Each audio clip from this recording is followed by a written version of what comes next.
하신 우리 모든 성도님들 위해 또 우리 주님의 은혜 가득하게 넘쳐날 줄 믿습니다. 우리 좌우 옆에 계신 분들과 한번 우리 활짝 웃으면서 먼저 활짝 웃으세요. 입이 귀에 닿도록 웃으시면서 이렇게 인사하겠습니다. 성령님이 주시는 기쁨이 진짜입니다. 인사합니다. 성령님이 주시는 기쁨이 진짜입니다. 아멘. 자, 우리 진짜 기쁨을 누리시는 여러분 되시기 바라고요. 오늘 여러분과 함께 나눌 말씀 제목은요, 성령의 열매 두 번째 맛, 희락. 성령의 열매 두 번째 맛, 희락에 대해서 함께 이야기를 나누고자 합니다. 예전에 영화 가운데 SF 영화 매트릭스라는 영화가 있었어요. 여러분 아시죠? 아마 보셨을 거예요. TV에서도 많이 하고, 이 남자 주인공이 총알을 피하는데 뒤로 이렇게 허리를 제끼면서 넘어질 때 그러면서 총알을 샥 피하는 장면이 아주 유명하고 인상이 남는데요. 자, 이 영화가 그리고 있는 세계는 이제 미래의 세계입니다. 그때의 이 영화 속에서 보면 사람들이 인공지능에 의해서 지배를 당하고 있죠. 근데 사람들은 그 사실을 모르고 있어요. 왜 모르고 있냐 하면 모든 사람들이 마치 공장에서 찍어내듯이 사람이 생산돼서 나오면 그 사람에게 쫙 케이블을 연결을 해요. 그래가지고 그 신체에서 에너지를 쫙 빼내가지고 그 에너지로 이제 기계가 돌아가는 이런 시대입니다. 그리고 그 사람은 단지 이제 연결된 그 케이블에 의해서 가상의 세계에 접속이 되어지죠. 그 가상의 세계 속에서 사람이 살아가고 그 가상의 세계에서 진짜 현실이라고 믿고 살아가고 있는 시대, 그런 시대를 이제 이 영화가 그리고 있습니다. 사람들은 이 세계가 진짜라고 생각하고 열심히 살지만 사실은 아무것도 아닌 가짜인 것이죠. 거기에서 부자가 되어도 진짜 부자가 아니고, 거기에서 모든 전 재산을 탕진한다 하더라도 그것도 역시 아무것도 아닙니다. 모든 것은 다 가상의 세계에서 일어나는 가짜 현실이기 때문에 그렇죠. 자, 이 영화를 보면 처음에는 이 영화가 왜 이럴까 이런 생각을 했어요. 왜냐하면 보니까 영화 안에 이 성경에 나오는 이름들이 많이 나왔기 때문입니다. 주인공을 도와주는 그 여성의 이름이 뭐냐면 트리니티인데, 이 트리니티는 뭐냐면 삼위일체라는 뜻을 가진 단어이죠. 또 인공지능에 이제 맞서 싸우는 우리 인간들이 인공지능에게 지배당하고 있구나, 이걸 깨닫게 되어서 맞서 싸우는 저항군이 있는데 그 저항군의 이름이 시온이라는 그런 이름을 또 가지고 있어요. 자, 뭐 이렇게 이름들이 성경에서 나온 이름들이 많이 나오는데, 그거보다도 사실은 제가 이렇게 보니까 이 영화의 구조 자체가 굉장히 성경에 이야기하는 것을 재미있게 표현을 했다라는 생각을 하게 되었습니다. 오늘 우리가 살아가는 이 세상, 어떻게 보면 영화 속에 나오는 그 가상의 세계 매트릭스와 굉장히 닮아 있다라는 생각을 해봅니다. 우리가 이 세상 가운데서 열심히 우리가 살아가죠. 이 안에서 우리 기뻐하고 슬퍼하고 온갖 일들이 다 우리 안에 나타나게 됩니다. 그리고 그것이 전부라고 우리가 생각을 하며 살아가죠. 근데 마치 영화 속 가상의 세계 매트릭스 안에서처럼 사실은 이것들이 허상일 수 있다라는 것을 우리가 깨달아야 할 것입니다. 왜냐하면 가상의 세계에서는 어때요? 실제 하지 않는 것들이기 때문에 그렇죠. 오늘 우리가 이 땅 가운데서 기쁨을 누린다고 생각할 때에 이 기쁨이 진짜인 것처럼 우리는 생각을 하지만 어쩌면 그것이 진짜가 아닐 수 있다라는 생각을 우리가 해보아야 하는 것입니다. 자, 우리가 살아가면서 겪는 여러 가지 기쁜 일들 많이 있죠.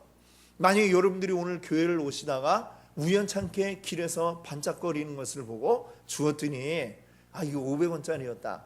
여러분 어떠세요? 그러면 좋으시겠죠? 기쁘겠죠? 별거 아닌 500원이지만 그래도 주시면 기쁩니다. 그렇죠? 우리 뭐 소소하게는 이렇게 돈 줍는 기쁨에서부터 학생들은 또 어떨 때 기뻐요?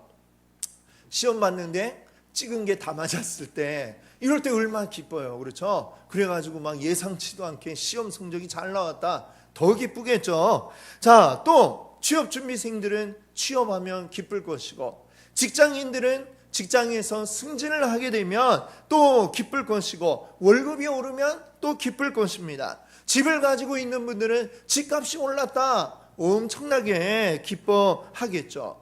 우리 살아가는 이 세상에 여러 가지 기쁠 일들이 참 많이 있습니다. 그렇죠? 예. 별로 기쁜 일들이 없으신가 봐요.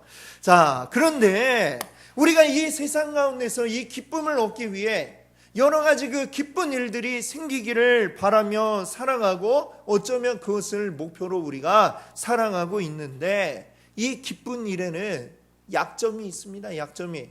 어떤 약점이 있느냐? 이 기쁨이 막 아무 때나 막 생겨나는 게 아니라 어떤 특정한 조건이 되어야 생겨나게 된다는 것이죠.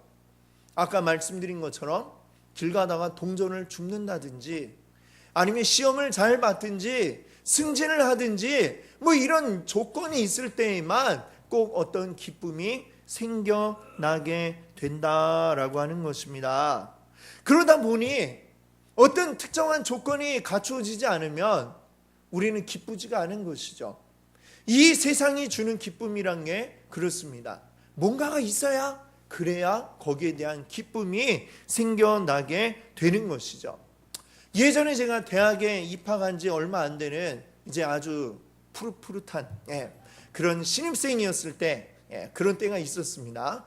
지금 보시면 상상이 안 되겠지만 그런 때가 있었어요. 근데 그때 제 동기가, 어떤 선배가 나에 대해서 이렇게 얘기를 했다면서 일러주는 말이 있었습니다. 뭐라고 얘기를 했느냐? 야, 동현이 걔는 도대체 집이 얼마나 잘 살길래 그렇게 맨날 웃고 댕기냐? 이런 얘기를 했다는 거예요. 어때요? 좀 보면 얼굴이 귀티가 나나요? 잘 사는 사람 같이 보이나요? 그래요?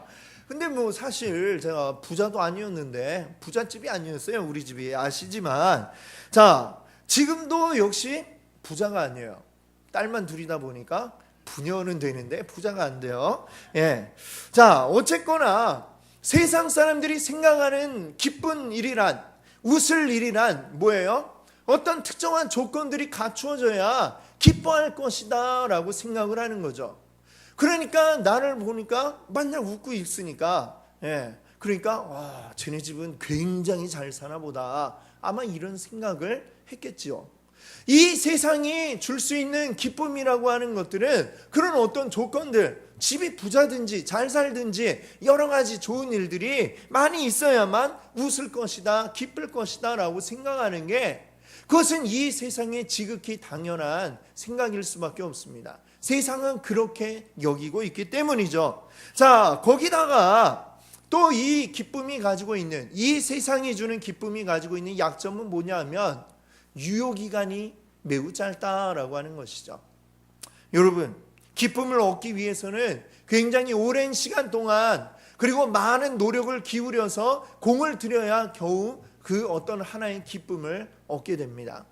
자, 그런데 그렇게 많은 공을 들였는데 그 기쁨은 과연 얼마나 갈까요? 직장인들이 승진을 하기 위해서 얼마나 애를 많이 씁니까? 그렇게 애를 써가지고 마침내 승진을 딱 하게 됐을 때 그 기쁨, 말로 표현할 수가 없겠죠. 근데 그 승진에서 얻은 그 기쁨 얼마나 갈까요? 1년은 갈까요? 아니면 한 달은 갈까요? 뭐 한 일주일은 갈까요? 그렇게 이 기쁨이라고 하는 것은 매우 짧다라고 하는 것입니다. 예전에 제가 부목사로 일하던 때에 그 교회에 한 경찰 공무원으로 일하시는 집사님이 계셨어요. 이 집사님 늘 바쁘게 일을 하면서도 저녁에 퇴근하시면 꼭 독서실로 가시더라고요. 왜? 승진 시험을 준비하기 위해서 열심히 정말 하루도 안 빠지고 열심히 그 독서실이 마침 또 교회 앞에 있어가지고 가는 걸 봤죠. 열심히 그렇게 공부를 하더니 마침내 승진 시험에 합격을 했어요. 굉장히 아주 기뻐하고 그랬죠. 그랬는데 얼마 후에 보니까 또 다시 독서실에 또 보이는 거예요. 왜 그럴까요? 또 다음 승진 시험을 또 봐야 되니까 합격하자마자 또 다음 시험을 또 준비하는 거예요. 그 기쁨이라고 하는 것은 정말 순간 잠깐 끝나버리고 또 다시 다음 승진을 위해서 공부하지 않으면 안 되는 이런 것이 사실은 이 세상의 모든 다른 기쁨들도 다 마찬가지라고 하는 것을 아마 여러분들 아실 것입니다. 승진만 그럴까요? 1등을 하는 학생 1등하면 얼마나 기쁠까요? 1등 했는데 그 기쁨이 얼마나 오래 갈까요? 얼마 안 가죠. 중간고사 1등 했으면 기말고사에 또 1등하기 위해 더 많은 노력을 기울이지 않으면 안 되는 것이죠. 어쩌면 1등을 한 사람은 쫓기듯이 그걸 유지하기 위해서 더 힘든 시간을 보내야 할지 모릅니다. 이 세상 가운데 우리가 누리는 기쁨이라는 것들이 다 이런 기쁨이라는 것을 우리는 너무나 잘 압니다. 기쁨은 잠깐이고 고통은 더 길고, 이것이 이 세상이 주는 기쁨인데, 그럼 이 세상이 주는 기쁨이 정말 우리에게 참된 기쁨이라고 우리가 이야기할 수 있을까요? 순식간에 왔다 사라지는, 잠깐 맛보지도 못한 채 금세 사라져버린 이 기쁨이 진짜라고 할 수가 있겠느냐라고 하는 것입니다. 그래서 성경은 우리에게 진짜 기쁨이 뭐냐, 이것을 우리에게 이야기하고 있습니다. 잠깐 있다가 사라지는 기쁨이 아니라 영원토록 우리에게 지속이 될 진짜 기쁨이 있다라고 이렇게 말씀하고 있습니다. 그것이 바로 무엇이냐? 성령이 우리 안에 계실 때, 그것이 열매 맺을 때 나타나는 기쁨, 그 기쁨이 우리에게 있다라고 하시는 것이죠. 성령님은 우리에게 잠깐 왔다가 사라지는 분이 아니기 때문에 이 기쁨이 한번 우리에게 오면 이 기쁨은 계속해서 지속이 될 것이라고 말씀하고 있습니다. 그래서 우리가 갈라디아서 5장 22절 23절에 성령의 열매, 그 맛을 이렇게 이야기하잖아요. 보세요. 오직 성령의 열매는 사랑과 희락과 화평과 오래 참음과 자비와 양성과 충성과 온유와 절제니 이 같은 것을 금지할 법이 없느니라. 성령이 주시는 이 기쁨, 희락, 기쁨, 이것은 성령이 오시면 우리 안에 생겨나게 되고요. 그리고 이것을 금지할 법이 없대요. 이것을 누가 빼앗아갈 수가 없고, 내 안에 성령님이 계시는 한 계속해서 내 안에 넘쳐나리라 라고 말씀하고 있습니다. 자, 그러면 성령의 열매로 우리에게 주어지는 이 희락, 기쁨은 과연 어떤 기쁨일까요? 어떤 종류의 기쁨일까요? 이사야 51장 11절에서 우리가 그 답을 찾을 수 있습니다. 같이 한번 우리 읽어볼까요? 여호와께 돌아오니 영원한 기쁨이 그들의 머리 위에 있고 슬픔과 탄식이 달아나리이다. 아멘. 자, 여기 보니까 영원한 기쁨을 이야기하고 있습니다. 영원한 기쁨이 누구의 머리 위에 있대요. 근데 그들은 어떤 자들인가? 어떤 자들이라고 말씀하고 있어요? 여호와께 구속받은 자들. 구속. 우리는 뉴스를 많이 보니까 구속 이러면 어떤 걸 떠올려요? 팔찌 하나 차고 이렇게 잡혀가는 모습을 생각하는데, 성경에 나오는 구속은 그게 아니고 다른 한자로 돼 있죠. 여기서 얘기하는 구속은 곧 구원을 이야기하는 것입니다. 여호와 하나님 앞에 구원받은 자들이 영원한 기쁨을 누릴 것이다, 이렇게 말씀하고 있습니다. 여호와 하나님 앞에 구원받는 것, 이것보다 더 큰 기쁨을 줄 수 있는 것은 이 세상에 없다라고 이야기하는 것이죠. 여러분, 구약 성경 가운데 보면 룻기라는 짧은 성경이 있습니다. 자, 이 룻기를 보면 어떤 한 가정의 이야기가 나오고 있어요. 이 한 가정은 원래 베들레헴이라는, 이스라엘 안에 베들레헴이라는 곳에 살던 가정인데, 이 이스라엘에 흉년이 들어가지고 먹고 살기에 힘들어지니까 모압은 이스라엘에서 요단강 건너가면 그쪽이 모압이에요. 강 건너편에 펼쳐져 있는 저쪽은 괜찮은 것 같은데 모압으로 한번 잘 살기 위해 가보자. 2주를 이 가정이 떠납니다. 아버지와 어머니 그리고 두 아들이 함께 2주를 가게 돼요. 모압으로. 근데 그 땅에서 어떻게 되었느냐? 이제 이 아들들이 또 그 땅의 여인들과 결혼해서 가정을 이루고 처음에는 잘 사는 것 같았는데 시간이 지나니까 다 그만 떠나버리고 말았습니다. 이 집안에 있는 모든 남성들이 다 죽고 말았어요. 아버지가 죽고 그 다음에 큰아들이 죽고 작은아들이 죽고 그래서 이 집안에는 이 여인들만 남게 되었다라고 하는 것입니다. 여러분 이 룻기가 구약 성경이잖아요. 구약은 언제 쓰여진 거예요? 예수님 오시기 전의 이야기예요. 즉 예수님이 오신 때부터 기원 후 AD가 시작이 되니까 이때는 언제요? BC 기원 전이란 말이죠. 기원 전의 이 시대에 여성들이 할 수 있는 일은 거의 없었다라고 봐도 무방합니다. 오늘날에는 그나마 많이 이제 발전이 되어서 여성들이 일을 할 수 있고 이런 환경이 되지만 기원 전에는 모든 일들이 다 어떤 일들이에요? 노동력이 필요한, 힘이 필요한 이런 일들입니다. 근데 그 집에 모든 남성이 다 죽어버렸다라고 하는 것은 이제 이 남은 여인들이 먹고 살기는 굉장히 어려워졌다. 거의 뭐 이제 죽을 날만 손꼽아 기다릴 수밖에 없는 신세가 되었다라고 이렇게 봐야 하는 것이죠. 이 여인들은 사실상 이제 다 끝났다. 우리 인생은 모두 다 끝났다. 왜? 이 집안에 남성이 하나도 남지 않았기 때문에 그렇다라고 하는 것이죠. 자, 그래서 어떻게 합니까? 어떻게든 뭐 남에게 뭐 이렇게 구걸이라도 해서 먹고 살아야 될 텐데 이 집안에 이제 어머니는 어때요? 여기는 뭐 내 고향도 아니고 그렇죠? 그러니 차라리 내 아는 사람들이 있는 베들레헴으로 돌아가는 게 내가 그래도 살 길이 아니겠는가 싶어가지고 가려고 그러는데 며느리들은 어때요? 이스라엘 사람이 아니잖아요. 모압 사람이잖아요. 그러니까 니들은 그냥 니네 고향에 남아라. 어차피 우리 여기서 먹고 살기도 힘들고 그러니 우리 각자 흩어지자. 이렇게 얘기를 했죠. 그러고 이제 가려고 하는데 이 며느리 가운데 한 사람인 룻이 저는 어머니를 따라가겠습니다 라고 하면서 같이 이제 베들레헴으로 오게 되어요. 이제 그 이야기죠. 자, 그래서 결국에는 이제 룻기 마지막에 보면 어떻게 돼요? 이 룻이 이 베들레헴에 아주 잘 나가는 부자인 보아스를 이제 만나서 결혼을 하게 됩니다. 우리가 생각하면 아 그래 뭐 팔자 고친 이야기인가? 뭐 이렇게 생각하면 그렇게 생각하면 굳이 그 이야기가 이 성경에 실려야 할 이유가 없죠. 이것이 무엇을 의미하고 있느냐?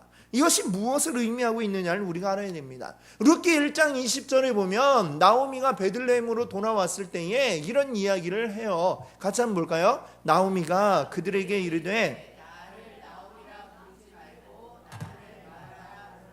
아멘. 네, 거기까지요.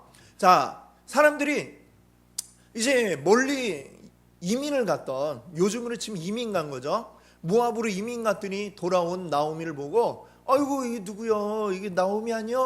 하면서 이제 막 반기니까 이 나오미가 하는 말이 나를 이제는 나오미라 부르지 마세요. 그냥 마라라고 부르세요. 라고 이렇게 이야기를 한 겁니다. 이게 무슨 얘기냐 하면 나오미라고 하는 이 이름의 뜻이 뭐냐 하면 희락이에요. 희락. 기쁨. 이 나오미의 이름 자체가 벌써 기쁨이라는 뜻을 가지고 있는데 근데 지금 베들레헴으로 돌아온 나오미의 신세는 어때요? 기쁠 일이 하나도 없는 슬픔만 가득합니다. 그러니까 내 이름을 나오미라고 부르지 말고 마라. 마라의 뜻은 뭐냐면 괴로움. 괴로워 죽겠어요. 이런 의미로 그냥 나를 마라라고 부르세요. 이런 이야기를 하고 있는 것입니다. 여러분 이게 무슨 얘기입니까? 이 룻의 가정에 이 나오미가 왜 이런 신세가 되었습니까? 어떻게 보면 이 비유적으로 우리가 해석을 한다면은 이스라엘이 뭐예요? 하나님 안에 거하는 그 곳이 이스라엘인데 여기를 떠나서 하나님을 떠나서 잘 먹고 잘 살아보겠다고 모압으로 갔어요. 하나님을 떠난 거죠. 자, 그 상태에서 결국 거기에 기쁨이 영원할 줄 알았는데 며느리도 보고 농사도 잘 되고 잘 살 줄 알았는데 그 기쁨이 영원하지 못하더라 라고 하는 것을 비유적으로 보여주고 있는 것이죠. 결국 그의 선택은 뭐예요? 손들고 주께로 옵니다. 결국 이렇게 된 거죠. 결국 그는 다시 돌아옵니다. 인생의 모든 소망을 다 잃고 여기에 이 세상 가운데서 내가 얻을 게 아무것도 없음을 깨닫고 그냥 정말 아무것도 없이 빈털터리가 되어서 낯선 이방 여인 며느리 한 명을 데리고 돌아오게 되는 것이죠. 근데 그때부터 놀라운 일이 생깁니다. 주께로 돌아온, 하나님 품으로 돌아온 이 나오미의 가정에 이제 어떤 일들이 생겨요? 이 이방 여인 룻이 일을 하다가 그 지역에 아주 유력한 또 사람인 보아스를 만나게 됩니다. 그리고 마침내 결혼까지 하게 되죠. 아무런 소망이 없는 이 가정에 기둥과 같은 이제 남편이 생기게 된 것입니다. 기둥과 같은 존재가 생겨나게 된 것이죠. 자, 이것이 바로 무엇입니까? 하나님 앞에 돌아왔을 때 우리가 누리는 진정한 기쁨의 모습을 이렇게 비유적으로 표현한 것이라고 우리가 생각해 볼 수 있습니다. 이 룻기에 나오는 그 모습이 우리 인생의 모습과 너무나도 닮아 있습니다. 세상 가운데서 우리가 온갖 방법을 다 사용해 우리의 기쁨을 누리기 위하여 그 기쁨을 찾아 헤매지만 결국은 누리지 못하는, 그러나 우리 하나님 안에 있을 때에 마침내 누리게 되는 참된 그 기쁨, 온전히 회복이 되어지고 온전히 하나님 안에서 누리는 이 기쁨이 이 나오미의 집안에 드디어 이제 더 이상 나를 이제는 바꿔서 얘기했겠죠. 나중에는 나를 말하라 하지 말고 다시 나오미라고 불러주세요. 나를 기쁨이라고 희락이라고 불러주세요. 아마 이렇게 그의 말이 바뀌게 되었을 것입니다. 바로 우리의 기쁨이 어디에 있는가? 잠깐 있다가 사라질 그것에 쫓아다니는 사람들은 결국 기쁨이 아니라 괴로움을 얻을 수밖에 없지만 하나님이 함께하는, 하나님과 함께하는, 비록 힘들고 어려워도 하나님 손 꼭 붙잡고 있을 때에 누리게 되는 이 기쁨을 사모하는 자들은 영원히 변치 않을 희락을, 기쁨을 얻게 될 줄로 믿습니다. 그래서 우리의 기쁨, 어디에서 우리가 찾아야 될 것인가? 바로 근원적인 기쁨, 영원히 변치 않을 기쁨, 바로 우리 이 구원의 기쁨에서 우리의 참된 기쁨을 여러분 누리시기를 바랍니다. 아멘. 자, 그러면 이제 우리가 하나님의 자녀가 됨으로 이제 기쁨이 우리 안에 생겨나는데, 이 기쁨을 우리가 잊지 않고 계속해서 누릴 수 있는 방법, 이게 무엇인가? 데살로니가전서 5장 16절에서 18절이 말씀하고 있습니다. 우리 이 구절들은 길지 않으니까 다 같이 읽어보겠습니다. 항상 기뻐하라, 쉬지 말고 기도하라, 범사에 감사하라. 이것이 그리스도 예수 안에서 너희를 향하신 하나님의 뜻이니라. 아멘. 여기 보니까 우리 기쁨을 이야기하고 있어요. 항상 기뻐하세요. 바울이 지금 데살로니가 교회 성도들에게 이야기합니다. 항상 기뻐하세요 라고 얘기를 하죠. 어떻게 근데 우리에게 늘 기쁜 일만 있는 것도 아닌데 어떻게 기뻐합니까? 즉 여기서 얘기하는 기쁨은 그냥 이 세상에 우리에게 뭐 좋은 일이 생기면 동전이라도 주면 그때마다 기뻐하세요, 이 말이 아니라는 겁니다. 무엇을 기뻐하라는 거예요? 하나님의 자녀된 것을, 하나님께 구원받은 백성 된 것을 우리가 기뻐해야 된다라고 이야기합니다. 그것이 당신들이 누려야 할 진짜 참된 기쁨이니 이것을 누리세요 라고 말씀하였죠. 자, 근데 이 항상 기뻐하기 위해서는 그러니까 어떻게 돼야 돼요? 이 기쁨이 우리 살아가는 이 공간 안에서 일어나는 일들이 아니라 우리 영에서 펼쳐지는 일이기 때문에 이것을 우리가 늘 깨닫고 기억하려면, 그래서 그 다음에 두 구절이 우리에게 필요한 겁니다. 항상 기뻐하라. 그 다음에 뭐예요? 쉬지 말고 기도하라. 그 다음에 범사에 감사하라. 그렇죠.